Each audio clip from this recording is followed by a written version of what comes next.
Okay. I'm assuming this is the last day for most of you, so I thought today I'd talk about common objections to Medjugorje. Now, the first objection is, why do we even need private revelations? Remember, apparitions come under the category of private revelations. No one is obliged to believe any private revelation.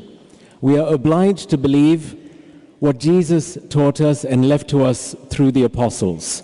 That is the Catholic faith. We call that public revelation, but don't let the names confuse you. Public doesn't mean in front of lots of people, and private doesn't mean just by yourself. You could have a private revelation in public. It doesn't make it public. Does that make sense to you? So, the revelation from Jesus to the apostles is the Catholic faith. That we are obliged to believe. A private revelation can only tell us what to do for our own time.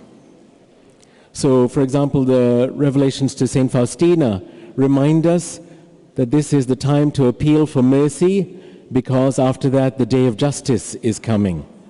Okay? So it tells us what to do for our time.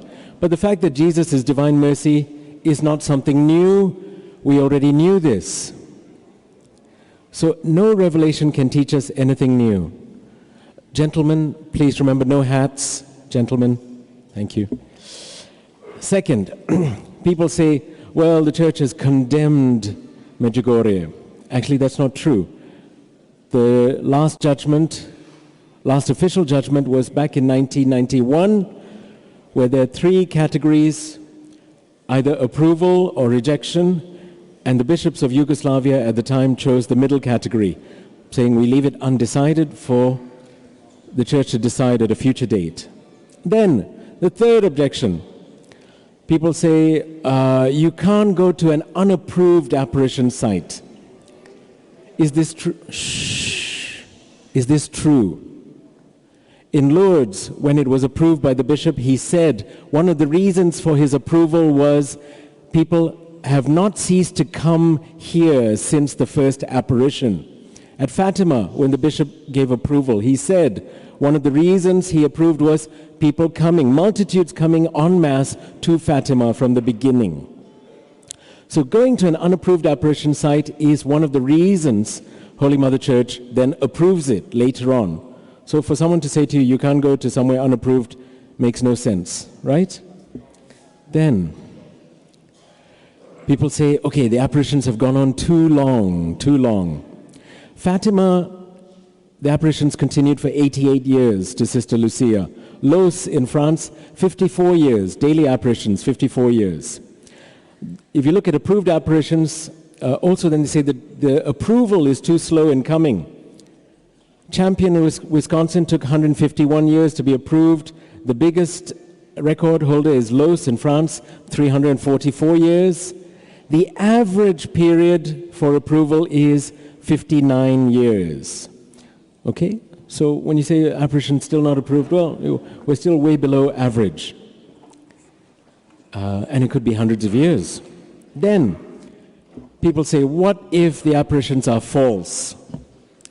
Archbishop Leonard, the former primate of Belgium, said there are two risks in Medjugorje. One risk is that it's fake, in which case we're being deceived into praying the rosary every day, going to Holy Mass, receiving Christ in a state of grace, reading the Holy Bible, fasting on Wednesdays and Fridays, and going to confession once a month. If only the whole world was deceived in this way. Okay. And he says there's the other risk. The other risk is, what if Medjugorje is true? Then there's a risk of bypassing God's grace. So he says, of the two risks, I prefer on the side of prudence to risk being open to Medjugorje and to see here God's grace at work. Then another objection is people say, oh, the visionaries all got married and they own homes and they didn't become priests and nuns. Okay. To people who say that sort of thing, I would say, why didn't you become a priest or a nun? You know? Do you need an apparition before you can do that? This, I think, is like Saint Bernadette's novice mistress, Sister Marie-Thérèse Vozu, she said, the Blessed Virgin should have appeared to a sophisticated, educated sister like herself, and not to an ignorant peasant girl like Bernadette. Remember, visionaries are not saints. At La Salette, approved apparition, the two visionaries, what happened to them? Melanie joined 4 different orders, died outside all of them, dispensed from her vows, living in a flat in Naples. Maxima, the boy, kicked out of high school, kicked out of medical school, left the army, failed to train as a pharmacist, and then lent his name to a guy who made alcohol, selling it as visionary liquor, got cheated out of all this money, died penniless and alcoholic and alone. Well, maybe not alone. He died in a state of grace, but he died penniless and alcoholic. That's a real visionary. And this is also a cautionary tale for us. Please leave visionaries alone, or you'll drive them to all sorts of mad things. Okay. Then they say, oh, Our Lady doesn't make appointments to meet people at such and such a time. Guadalupe, she says, on the 3rd day, she said, come back here, same place, same time. Lourdes, will you do me the great grace of coming here for 15 days? Fatima, come here. I want you to come here for 6 months on the 13th of the month. Now, from all that, you see that our Blessed Mother can make appointments. She's perfectly capable of organizing her diary. Lastly, they say it's the same message. She repeats herself over and over. Okay, now this is quite simple to answer.